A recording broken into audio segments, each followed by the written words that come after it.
All right, Ben. Over the weekend, I believe Ryan Russillo was on a podcast with Bill Simmons. And towards the end of the show, he gave Simmons his roommate theory. And this is the idea that the better you get to know a person, generally speaking, the less you dislike him, which has not yet happened to us.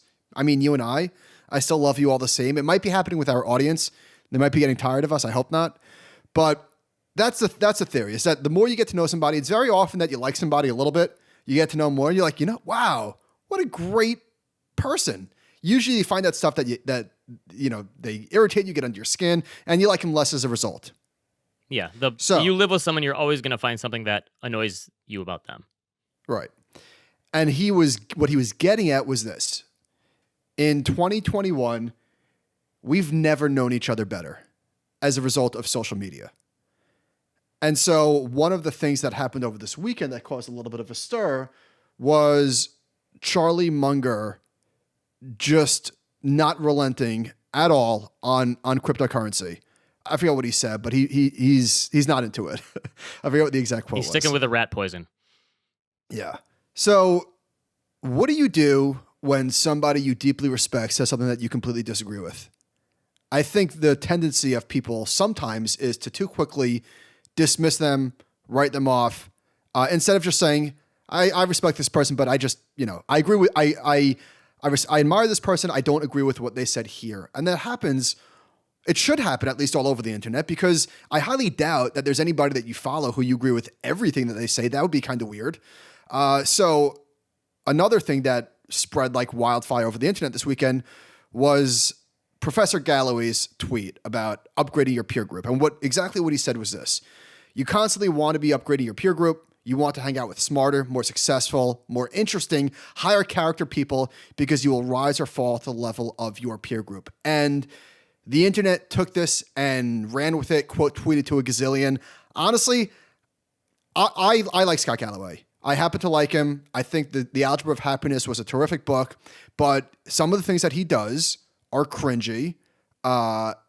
This tweet, people, I think, completely blew this one out of context. I understand what he was saying, but what did you think about this one? Did this get under your skin at all? Not really. I understand why some people rushed to dunk on it, because people think it's fun to dunk on him. It's funny because a lot of people in tech think they're being contrarian by being anti-Scott Galloway, when in effect they're all anti-Scott Galloway, it seems like, because that's the cool thing to do, right? So I don't know. I didn't think it was that big of it. Like, I've outgrown some friends over the years. That just sort of happens to certain people. But yeah, yes, but I think he's saying that people were getting mad because they thought, well, you're not just going to leave your friends because they're not as successful as you, or because they're not as smart as you, or whatever it is. So I get that. That's not what... Yes, I get that too. But do you really think that's what he means? I know. Do you really think that he's telling you to dump one of your good friends who doesn't have as much money as you? Of course, come on. Come on, people. Come on. But both of us have realized that on Twitter, a lot of people take you very literally. Right. And because most of the time we're being sarcastic on Twitter, and people every time, you and I will send each other slacks back and forth of this person taking my sarcastic tweet seriously. Yeah. And so but I don't think this was sarcasm. I just think people took him too literally. Because Yeah, then right. he goes, Yes. he had to clarify. He goes, all right. The point is, have people around you who inspire you. They will inspire you in different ways. Make sure they inspire you and that you inspire them. That's all that he was saying. But we live in a world where somebody says something you don't like and you write them off forever. Same thing with Cuban. I like Mark Cuban. I hate what he's doing with Doge. I don't understand it. It's confusing. I don't know what he's trying to do. It makes me like him maybe a little bit less, but I still like him even though I don't agree with what he's doing here. it's like you and I. You're not always going to agree with people on their food or movie takes or TV takes, right? And that's just, people have different tastes and stuff. So I think you have to think about that with social media, because how many people do you know from high school or college that you liked as friends, and you see them post something, a picture or a caption or a fortune cookie piece of advice on some sort of social media, and you go, oh, wait a minute, I thought I knew this person. They did this? It's like, this is kind of what... Some things are unforgivable, right? Like some things people reveal themselves and you're like, oh, I'm done with them forever. That's one thing. But there's nothing wrong with outgrowing friends, right? Not because of social status or money or anything like that, but because you move on and you want to elevate yourself. And I totally get it. Anyway. Yes. I'm still not over... You went quickly... You're not a dodgeball guy? Still over dodgeball. Sorry, just maybe I'll have to rewatch it. It never did it for me. I thought it was misused Vince Vaughn's talents. I'm sorry. All right, we can agree to disagree and move on. I mean, you're really telling me that Vince Vaughn and Justin Long were going to be the world champions of dodgeball? That's Oh, get out of here. Don't even go there. That is so not the point of the movie. all right. So last week, all the big tech giants reported, and these companies are just crushing everything. You wrote a piece about how Apple is on fire and shared some stats. Here's one from George Perks. Facebook is doing revenue at north of $100 billion annual run rate of 48% year-over-year growth. Incremental net income margins of 54.8%. How is this even possible? Apple's quarterly buybacks, $90 billion they just announced. That is more than, where'd this go? Oh, sorry. While you're looking for that, maybe now is a good time to share the fact that this is not a mole or anything. I cut my lip shaving. You have your That's all. Tiffany Amber Thiessen, Cindy Crawford beauty mole. All right. Won't go away. Apple's $90 billion buyback is larger than 400 of the S&P 500's components. 330 S&P 500 companies with trailing 12-month revenue that are smaller than Apple's beat in the second quarter of $12.2 billion. These companies are so gigantic, and I just don't think we've seen anything like them ever, right? So Apple's a $2.2 trillion company right now. I wonder what I feel like Standard Oil was relatively larger than them. Like if we could recreate my famous pie chart, what would Standard Oil be like relative to the rest of the companies? There was no S&P 500 then, obviously. There's no. I think the difference now, though, is that the fact that their results keep improving so much. So here's a tweet that said, the level of sales for the first quarter for Apple equaled the holiday quarter of 2019 and its third highest quarter ever. Like these companies are, like any expectations they had from analysts were just crushed. Like the fact that these companies are still so big and still doing this. So they have a combined Apple, Amazon, Alphabet, Microsoft, and Facebook. This is from New York Times. Combined annual revenue of $1.2 trillion. 25% more than since the pandemic started. In less than a week, those five giants make more sales than McDonald's does in a year. It's hard to fathom some of the sheer size of these companies. And isn't this, I mean, all the speculative junk that's happening right now, couldn't it all go to zero and it wouldn't matter because these companies are so strong? And I'm not saying that, of course, these companies would probably get hit too if a lot of the speculation were taken out of the market. But these companies are so big. This is why I think... since you're not a market viewer, you probably don't know this. Let me tell you that Apple is now 6% below that opening pop. Actually, wait, I think more. Apple popped on earnings day, closed on the lows, and has been selling off ever since. Yeah, surprisingly, the stocks didn't... They had initial pop, but they all kind of came back in. So that just shows how much of those expectations, I guess, were already... And does this also show like how useless a lot of the analyst estimates are? Because even though they crushed expectations, obviously the market had way bigger expectations than the analyst did even. Yeah. So it's 4 days since the stock was trading after earnings, and it's almost 7.5% below the highs. So with all this said, these huge companies, the pseudonymous Jesse Livermore was on Jim O'Shaughnessy's Infinite Loops podcast, and he made this comparison I thought was really interesting. He talked about like a rational versus an irrational bubble.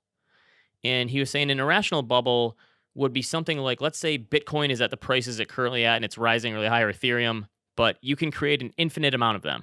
So if that was the case, it would be completely irrational because there would be a way to see that like this is a house of cards that doesn't make sense. But since you have that scarcity, he said even Bitcoin is like, it's kind of a rational bubble right now. Like I don't see what causes it besides like a lack of speculation to end. And I think that other than higher inflation in the Fed or a mania that just continues to take things too far, the stock market technically is, I guess, in a bubble. You could say. I sent you the Shiller Cape ratio. It's by far the highest it's ever been besides the tech bubble. It's like 37. So let's say valuation wise, we've probably been in bubble territory for a while, but shouldn't we be in a bubble right now? Like, I don't think we're in a bubble. Okay, in a bubble in terms of like it has to crash, but I'm saying like if we were ever going to be in a bubble, shouldn't we be in them now? Interest rates have been low for 12 years. The stock market has been up 11 out of the past 12 years. It's had the best year ever basically over the past 12 months since 1950. There's nothing else to invest in terms of safe assets. I actually think crypto, let's pretend we're a thought experiment. We're in a world where crypto didn't exist. You didn't have that mania side of the market. Don't you think the stock market would be going even crazier if it wasn't for crypto? Yes. Satoshi was never born. Good point. Yes. Traveling back in time, Michael J. Fox. make sure Satoshi was never born, and crypto doesn't exist. I Oh, think the stock market is Michael, even crazier right now. Michael J. Fox invested in Wealth Simple. Did you see that announcement? No, I didn't. Michael J. Fox, Ryan Reynolds, and Drake. They're a Canadian company, so they're getting Canadian. Being an investor is the cool thing to do as a celebrity these days. Mm-hmm. If you're not an investor and don't have your name tied to something, then you're not paying attention. All right, so one of our favorite research pieces is this Binder piece from a few years ago that shows that the majority of stocks underperform cash or the index. And picking the winning stocks is way harder than it sounds. And you can poke holes in this because it's basically just showing how a market cap weighted index works, and the biggest stocks have the biggest impact. But John Reckenthaler at Morningstar decided to recreate this and figure out over the past 10 years how many stocks in the overall market actually beat the index. So over the past decade, the U.S. stock market is up close to 14% per year. Only 42% of stocks in that time. Again, this is an amazing 10 years of return. So the stock market over the past 10 years was up 9 out of 10 years. The biggest down year for the S&P 500 was a 4% loss in 2018. So a pretty good period. Only 42% of individual stocks finished with a gain. That's wild. 36% posted a 10-year loss. 22% completely gone. Either they went out of business or they got taken over. 4 out of 5 large U.S. stocks trailed their own benchmark. So I guess this is as much about the tech behemoths as it is anything else. But these numbers are shocking to me. Even though I've read this data, I would have figured over the past 10 years it wouldn't have been this much of a bifurcation, right? Right. So even in a bull market, only 42% of individual stocks finished positive. Wow. Yes, that's showing how hard it is to pick the actual winners. So yes, if you were in those big 5 tech stocks, you crushed it. But if you weren't, you had just as good of a shot of picking losers as you did picking winners. And if you weren't in the big tech stocks in the first quarter, you did very well. Q1 2021 was the second best quarter in history for value. Really? In terms of value over like the value growth spread? Yep. HML returns, correct. Kenny French, using his data. Thoughts? Any thoughts? I guess a lot of people would say it's about time. It's a long time coming. And a lot of people would also say like it's going to continue and this is just the beginning, right? That's what a lot of value investors would say. If you look at the stock market right now, the physical world is outperforming the digital world bigly. And what I mean is, look at the stocks that are doing well, at least today. It's Tuesday. You have home builders, transports, industrials, materials. Those stocks look very strong. What looks like shit? Teladoc, DocuSign, Zoom, Peloton, anything that benefited from low rates, I guess, but especially growth, certainly stay at home, technology, that has completely flipped on its head. So, and don't you think that, so if 2020 was the year that reminded us that, oh yeah, digital is huge in our lives and it's going to be huge in our lives forever, 2021 is the year that's reminding us that, oh wait, the physical world still matters a lot because we're having shortages in everything these days. And so like the physical world still matters a lot. We can't just live in the Ethereum gas fee world or whatever, where you want to buy your moments and stuff. Teladoc cut in half. That's surprising. I actually scheduled a doctor's appointment for 2 weeks, and she said, "Do you want to come in or do you want to do virtual?" What do you think I said? Virtual. Of course. Yes, I would choose that any day of the week. So I said the other day on Twitter, Peloton is the hardest post-pandemic stock I could think of. So it's down 40. Well, because it's Peloton is hardware and software, so that's a sort of a tweener. But it's off 44%. And as someone who likes the product, I think the product is great. I'm still going to continue to use it. By the way, you know what my new secret power is of Peloton? I don't. You know how you have the dial you turn to change the resistance? Yes. Okay. So you go from a resistance of 50 to 80. Well, hold on. You dial it up to 80? When I do the hills sometimes, yeah. Holy cow. Get on my level. I mean, it's not very long, but okay. So no, hold on. I'm not over that. The highest I go when I'm pushing is 65. Okay, so I have one where I go to 100 for like 30 seconds. Stop it. My mind is honestly blown. All right. This is when you come out of the bike and you're climbing. So it's like you're going up a mountain. Okay. Sorry. So, but my superpower is I now have the ability when I'm turning that crank to hit it exactly. Remember like when you used to pay for gas and you'd have like $20.15 and you'd try to do it exactly? Yes. I have the ability to turn the resistance on my Peloton so I go exactly from 50 to 80 and I stop at 80 on the dot. You know the Ron Burgundy gif, I don't believe you? That's what I'm going to throw in here. All right. I'm just saying, why would I brag about this? This is like my ability to listen to podcasts at 2 times. I can just do it. Sorry, not buying it. Sorry, but so as much as I love the bike, exercise equipment is notoriously faddish. It's all fads that come in and out of style, and so that's why it's hard for me to think that I'm... Sir, it's different this time. Okay, you're a believer that this is... All right, I think this could be a situation where we have a great product, and I don't know how well the stock's going to do. That's why it's my too hard pile. That's all I'm saying. Well, let me ask you this. Don't you think that they're going to do other things other than just the bicycle and the... What did they even release the... drawing a blank. What's that thing? Oh, the treadmill. Did they even come out with that? Yeah, they came out with it. It's, I don't know, $4,000 or something. But anyway, it's hard for me to... I think they're going to get more competition, and think about all the other brands, Nordic Track, and all these other things that have gone out of style over the years. That's all fair. Right. Yeah, no offense. You're still kind of new to the exercise game. I've been in this for a couple decades, and I've seen the things come and go. I honestly don't think I think I might have gone over 70 once. My mind is absolutely blown that you've done 100. I'm gonna try and push it tomorrow, but good Lord, Ben. Let me see those. Let me see those thighs. Stand up. Do the climbing ones. Those are the good ones. Okay, so this is you mentioned Charlie Munger earlier. This is from Robinhood, and by the way, we saw somebody tweet this statement without like a link, and I honestly thought it was fake, but I wasn't positive. Like I was probably like I'm like 55% sure this is fake. I sent it to you and I said, is this real? This is from Robinhood's blog. If the last year has taught us anything, it is that people are tired of the Warren Buffetts and Charlie Mungers of the world acting like they are the only oracles of investing. Yeah, have they seen George _random guy _scam guy 69? At Robinhood, we're not going to sit back while they disparage everyday people for taking control of their financial lives. Come on. Come on. That's yeah, that's a little...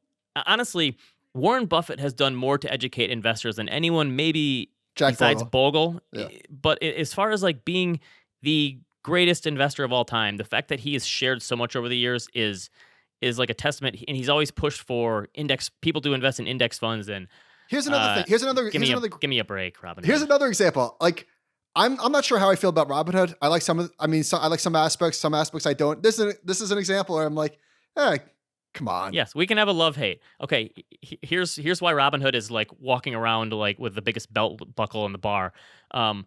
This is from Nate Drossi. Robinhood Q1 payment. Wait, hold on. Say that. What was that thing you just said? The biggest belt buckle in the bar? Is that a thing people say? Isn't that like a thing? If you're in Texas, you have the biggest belt buckle. You're like the biggest badass at the bar. I don't know. I feel like they're walking around with their chest puffed out because they're doing so well. That's what I'm trying to say. Anyway, sorry that analogy. Sorry, that was my coup de grace of the week. What are we in San Antonio? Their payment for order flow for all of 2020, $687 million. For the first quarter, $331 million. Okay, if they want to democratize investing, I'm sorry, I'm always a little too harsh on Robinhood probably, but give some of that money to your investors. Say like, hey, you're going to get like a company match from us. We're making so much money right now. Here's some for you. We're going to like match every deposit you make with a 1% match or something. Like, I don't know. Like, I think they could double down and really like secure their place. I think with their numbers they're doing, they're going to be bigger than every other big brokerage financial firm there is. Don't you when they come public and eventually, I don't know, man. What do you mean? You mean market cap? Yeah, they're going to be bigger than all these places. Charles Schwab, they're going to be bigger than them eventually, aren't they? They're $40 billion. How big is allegedly? Schwab? $130 billion. Okay, mark this down. 18 to 24 months. Robinhood is bigger than Charles Schwab. No. Nope. Put it on the books. I bet when they come public, they're going to be $75 billion market cap. 18 to 24 months, they're bigger than Charles Schwab. Nope. Timestamp it. Nope. Okay, listen to this. They sent me this survey, and it asked a bunch of questions. I put one in here. How likely are you to use the following features if offered to you? A crypto high-yield savings account where you're an up to 8% exchange in locking up your crypto for a year. I'm all in on that. Crypto savings account where you earn up to 5% for having certain cryptocurrencies in your account. A cryptocurrency retirement fund such as a 401k or IRA can invest in crypto tax-free. Listen, this whole survey was about crypto. They're doubling down here. You're bullish on them because I sent you a survey? I'm saying they're doubling down on crypto. I think they're going to... Okay, here's another easy one. they're going to be bigger than Coinbase. Okay. Robinhood is bigger than Coinbase, probably when they come public. I don't How's think that? so. No way, dude. They were talking about a valuation of $40 billion. They're not getting to 80 at their IPO. Okay. Coinbase is currently $55.8 billion.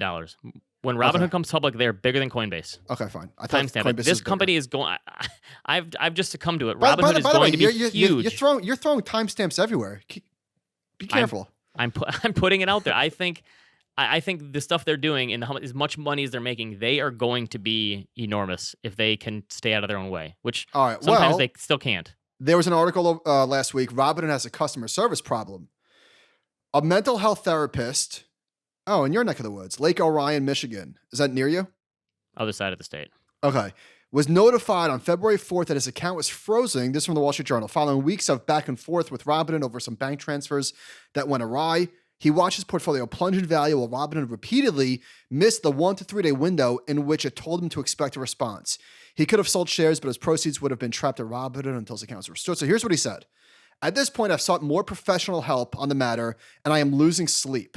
I am looking to borrow money from friends and family. So not good. So what are they doing as a result of some of this customer service stuff? They're hiring 40 financial advisors, not to do financial planning, but like literally for like operational stuff like this. That's what I just read the headline. I didn't read it. So it said they're snapping up financial advisors. So they're just helping people get through issues like this. To be clear, Robinhood is not an investment advisor and does not offer financial advice, a spokesperson said. These recruits will not be used to provide financial advice, rather customer service. They said, quote, we are increasing our FINRA registered financial professional headcount to support our customers with their brokerage account related issues. So this is definitely to beef up for their IPO. Yeah, probably. And guess what? They have enough money to hire more people, obviously. But that's the problem with a lot of these fintech platforms is like they don't even have a 1-800 number on their websites or their apps. You cannot get someone on the phone like a lot of these places. And I agree that's a huge problem. So last week, I don't know if we spoke about this on Spaces or on the podcast, U.S. podcasting revenue just broke $1 billion, right? Twitter did $1 billion in the most recent quarter. What did Facebook do? 90? Something massive. Yeah. Anyway, this blew my mind. So Verizon is selling AOL, Yahoo Finance, all those properties. Yahoo Finance, Yahoo Mail, TechCrunch, and Engadget. I don't know who Engadget is. Guess how much revenue they generated in 2020? $1 billion. 7. Wow. That is a ton of money.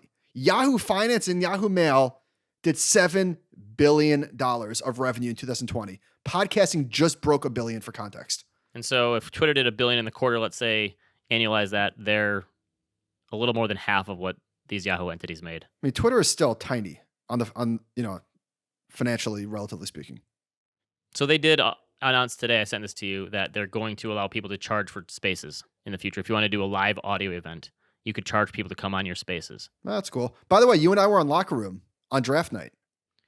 Not a bad idea. So Locker Room is, I guess Spotify owns them now, and it's a way to have sports conversations of live audio. So you could follow your favorite Twitter or Instagram or whatever sports personalities, and they could live watch a game and talk about the game instead of listening to the announcer or something like that. Let's say you're a Knicks fan and they're on national TV. You don't want to watch MSG and you don't want to listen to whoever's calling the game, Van Gundy and Mark Jackson. So if you wanted to listen to like Stephen A, for example, I'm sure that he's going to be on this. So that's the idea, is that you could listen to like more local people. I like it. It's a good idea. All right, some wild crypto numbers. Institutional assets on Coinbase rose from 45 billion to 122 billion over the first quarter alone. That's nuts. Can you imagine if they would have Dogecoin on their platform? Do they? They probably do, no? No, they don't. They don't? No, that's why Robinhood's going to take them over. Robinhood has been delayed from dumbest Doge. finance thing ever. So Goldman surveyed 300 of its clients in March. 61% expect their digital asset holdings to increase. The CME said that Bitcoin futures revenue was higher in the first quarter than all of last year. Wow. It's happening. It feels different this time. How so? Just adoption? Yeah, the adoption, it's not just like this crazy idea people are thinking about. It feels a little realer this time around for sure. I don't know what that means, but it does. You wrote a book, Ben, called Don't Fall for It. And this is like a perfect environment for scams. Investors globally have lost more than $16 billion in crypto-related scams and frauds. And that's only what's been reported.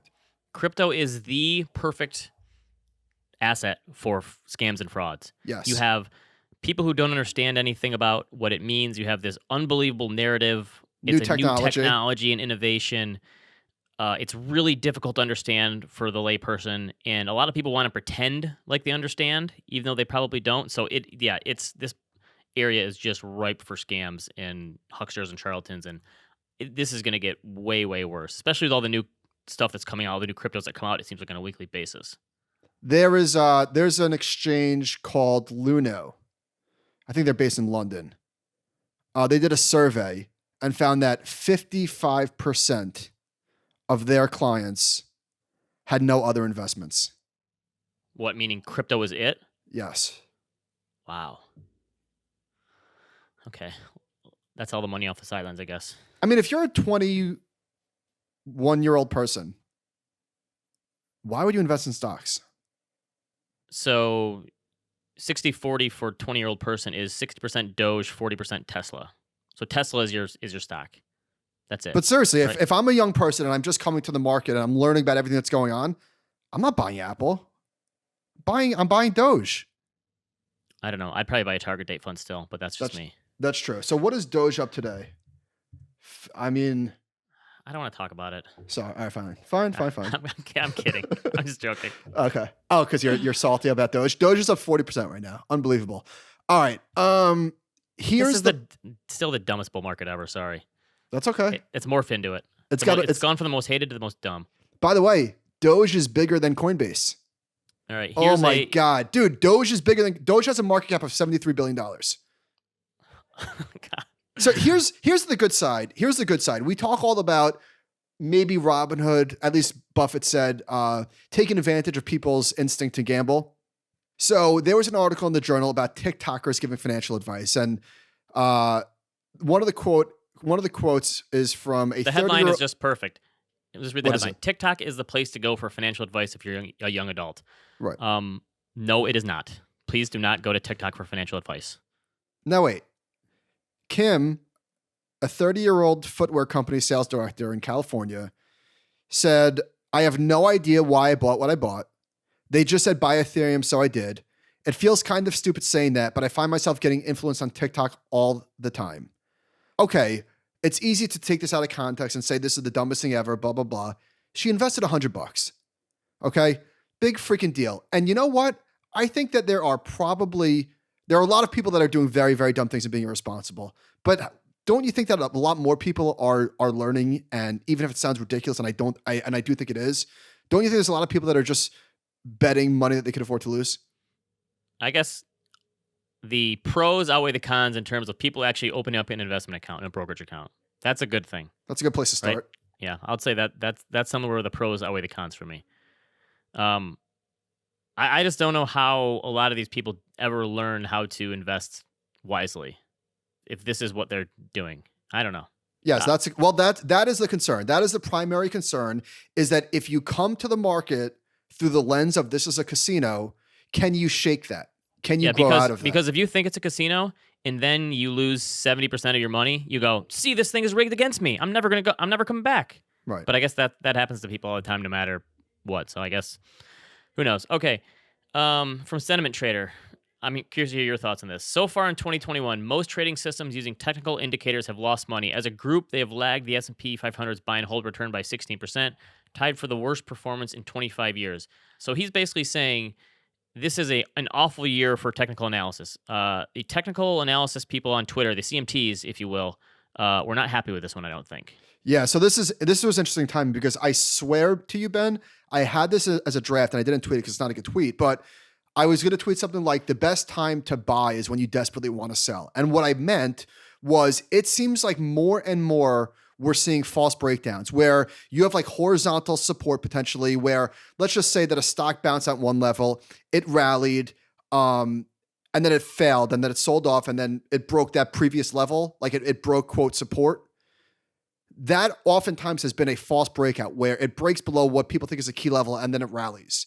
So Hey, I wait, think can we have Duncan pull that clip and put it on our Animal Spirits TikTok? Can we start a TikTok now and just use that one? so. Michael explains technical analysis. What is a false breakdown? I would think that technicians would say you can't quantify what we do. It's more art than science. You can't plug this into a machine. That said, I think that they do plug it into machine. And the reason why I think this has gotten harder and why false breakdowns are more prevalent is because literally the renaissances of the world and probably people much smaller than them are gaming this. They're saying, okay, this is where potential people are going to place their stops. This is where people have their stops at support, and they're gunning for those numbers. And that's not like conspiracy theory shit. That's absolutely happening. Right, so people have learned this is where people are going to do stuff or they have done stuff in the past. So I'm going to front run it. Exactly. So I do think that it's gotten a lot harder. That just seems like the nature of markets. Yeah. If I would have just followed my own advice, I'd be a millionaire. All right. Another one from George Perks. This is the best quarter for wage growth since at least 2001. So this is a good thing for wages going up. Here's something I want to, getting back to the financial literacy stuff. I just tweeted this and I want to get your thoughts. So the personal savings rate, and this is jacked up for a lot of reasons from the pandemic, it shot up to over 30% and then it came down. Now it's up to like 21% again. A lot of it is, people getting more money, but it's funny. So many of us have preached for years, like people just need to learn more and we need to teach financial literacy in school. And I still kind of believe that, but don't you think the way you help people improve their finances is to give them more money? And I'm not saying like the government needs to just hand out money every year to people, but guess what? If people earn more money, some of that will go into savings and paying down credit card debt and investing. And I think that's one of the things the last year has proven to us is that, no, we don't all need to read Thinking Fast and Slow by Daniel Kahneman. That's not going to help people. Like, as great as that book was and as awesome it is for us to study about behavioral psychology and as interesting as it is, that stuff is not going to help 99% of the people improve their finances. What is going to help them improve their finances is someone paying them more money. Yes. That's what they need. You know what's interesting is that it seems like MMT has won, right? Like everybody is coming to the understanding that maybe we could spend more money than we thought, that the constraints are not how much money can we spend, it's inflation, right? Like I think that most people are getting there. At least certainly policymakers are getting there. And yet Biden still wants to pay for the infrastructure. He still wants to be revenue neutral. He still wants to tax the rich to pay for that. I mean, that's obviously just a political thing, but I just thought that's kind of interesting. Right. Why not just say wealth inequality is out of control? We need to bring it in. And this is another thing Munger said. We've kind of stuck on Charlie Munger a lot, which is crazy. The guy's 97 years old. He's still, you listened to the whole Berkshire Hathaway meeting, right? I didn't really listen to it, but I did. So Howard Stern talks about his dad, like still has the timbre in his voice, or actually he lost it. But like when old men lose that, Munger, like, and Buffett has lost it. Buffett sounds like an old man, and he is. Munger does not sound like an old. He does not sound 97. It's incredible. So he said, basically, he said by accident, Bernie Sanders on the wealth inequality stuff won. He said, with everything boomed up so high and interest rates so low, what's going to happen is the millennial generation is going to have a hell of a time getting rich compared to our generation. He was basically saying having that gap between the rich and the poor in the millennial generation is going to be harder because valuations are so high, housing is high, bond yields are low. It's going to be harder for young people to get as rich as people in their generation did. And I'm at least glad he's admitting that because I tend to agree with him. I think there's probably more opportunity for people to get uber rich in something like technology or something like that really fast these days. But as a whole, I agree that it's going to be harder to see that separation as we saw in the older generations. Scott Galloway said it's never been harder. It's never been easier to become a billionaire. It's never been harder to become a millionaire. I think that's probably true. And yeah, so unfortunately, I kind of agree with him that. But that's nice that at least that this is the other stuff that Munger and Buffett have admitted over the years. Like they hit this stuff at the perfect time. Like if they were 30 years old right now, coming up and starting their partnership, would they have as easy a time as they did back starting this in the 50s and 60s and 70s? Like of course not. But they admit it, which is nice, right? Yes. I appreciate that. Here's a nice chart from Liz Ann Saunders showing the consumer confidence of people in the $125,000 income bracket minus people on the lower end at $24,000. And this is a breakout. Oh, so it's saying people at the lower end of the income scale, which is funny because all the free market people that really hate the Fed and government spending and have been talking about the inflation truther people have been talking about how like inflation is going to hurt and all this government spending is going to hurt the people on the low of the income scale. Guess what? They're the ones benefiting the most right now. They're making more money. They are the reason that the personal savings rate is up so much right now. So Darden, which owns Olive Garden and Longhorn Steakhouse. Never been to Longhorn Steakhouse, you? Yeah, we have one kind of by our house, and on the outside, it looks very fancy. Like we're like, oh, this is like a sweet, this is like right when we got married, our early 20s. We had one by our house. It looks like this nice, sleek, modern steakhouse. Then you go in, and it looks like a country western bar. It's like a you're like, wait a minute, this is like a bait and switch. Not that there's anything wrong with that kind of place, but this is not what we were expecting when we went in. So I feel like you're just not a big chain. You don't like Applebee's. Never been to a Longhorn. You're just not a big chain guy, I guess. I don't think they have Longhorn here. Okay, might be a Midwest thing. I don't know, or so. So they're raising wages to attract restaurant workers. Amazon is giving out raises to more than 500,000 workers. I mentioned Chick-fil-A last week being closed for breakfast. This weekend, we were in northern Michigan. My kids for lunch wanted Taco Bell. Go to Taco Bell. They like the little cheesy roll-ups there. Taco Bell was closed for lunch because they didn't have enough staff. Okay, drive down the street to go to Subway. Subway was closed because they didn't have enough staff on the same day. All these places are going to have to jack up their wages, I think, to get people to come back. Well, you know what you've done, Ben? By the way, hold on, stick with this. So 42% of surveyed companies told the National Federation of Independent Business that they have at least one open position that has proved hard to fill. So I think that people will come back to market as the economy reopens, their stimmies run out, et cetera. I think they'll come back. But what you've done from all your Chick-fil-A-ing, there was an article, I haven't read it, but the TLDR is we're running low on poultry. Okay, Winnie the Pooh meme. Regular one, chicken. Guy with the eye thing, poultry. I saw that. There's shortages of everything. I saw one that was there's shortages of chlorine for pools for the summer. That it's everything. Like the supply chains are all. And I said this to Scott on Friday's show. Everything is oversubscribed. Yeah, we're gonna need. And I don't see what. So okay, here's the housing thing. Back to that. So this is millennial share of housing. And this is from, I don't know, this CoreLogic. 2014, it was 33% of all sales purchases. 2020, 54%. Millennials are coming to take over the housing market, right? Like this is still coming, and I think it's still happening. And didn't we just speak about this? It was like 42%. I don't know. So the numbers ramped up in a big way. Yes, yeah, it went from 42% in 2017, and baby boomers have of course gone lower. Gen X has actually moved a little bit lower too, which is interesting. And did you talk about this largest age cohort? No. So there's a chart showing the largest age cohort enters the peak of first-time home buyer wave, and it's people a little bit younger than me, 28, 29, actually a lot younger than me. Somebody asked me that day how old I was. I forgot. I'm 36. I said 35. Oh, whatever. 28, 29. I mean, does it really matter? After you turn 30, does it even matter how old you are? I'd say after you turn 35. Okay. By the way, my wife this weekend, already, it's May, started plotting out my 40th birthday for the summer. Shoot me in the face. I don't know. Am I really? Anyway. Ben, you pedal 100 on the Peloton. You have nothing to complain about. I'm actually in cognitive decline because I called the doctor today and they asked me for my primary physician and I told them Dr. Silverman, and they looked him up. They're like, what's his first name? I did first name. Where is he? Rockville Center. They're like, we're not finding it. And I gave them the completely wrong name. I think I'm losing it. I've got like 10 good years left.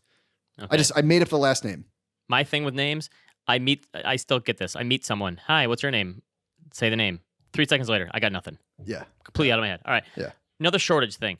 Wall Street Journal. Whoa, hold on. Before we go there. Okay. Somebody emailed us to clarify, because we talked about the all cash offers last week. We were stupefied. Yeah, by the way, we got like 30 different theories on this. Okay, so I feel like everyone thinks they have the one theory, but there's like 30 different ones that you guys want to know what the all cash offers is. It's this, and all of them are different. Here's what's really happening, and then they tell us something completely different from someone else. So I like this one. Wanted to shed some light on the all cash offers. Most of the time, that just means someone is waiving the financing contingency, not actually paying cash. If an individual or couple knows that they won't have an issue getting a mortgage on the property, then it strengthens the offer. This is similar to waiving an inspection, which means you can't negotiate after an inspection, but could still get out of the contract if you find too many issues and no longer want the property. Waiving appraisal is the same thing. Appraisal still occurs, but could potentially cost you more cash up front if the home appraises for less than the sale price. What do you think? Does that make sense to you? I don't know. Someone's probably going to write us in and tell us that doesn't make sense, but that just seems like faulty marketing if you're saying all cash. Well, it's not literally a briefcase of cash. And Yeah. I don't think the buyer is coming with 100% check either. I think this is right. True. Okay. We talked about this before. How you tried to get a home equity line of credit from, I think, Wells Fargo. Wells Fargo. So this is in the Wall Street Journal. They suspended the origination of new HELOCs after April 2020 and haven't determined when they're going to do it again. Similar thing with J.P. Morgan. But what are they doing? Citibank. I have no idea. There's so much equity. But here's the thing. So people think, dude, blockchain fixes this. I'm sorry. I mean, this is dinosaur behavior. Come on. This is, we talked about lumber last week and the fact that home builders and lumber producers are still so scarred from 2008. This is the same thing. The banks saw what happened in 2008, so they pulled back and they still haven't let it go yet. Think about how much equity people have in their homes now after the real estate market is just going bananas.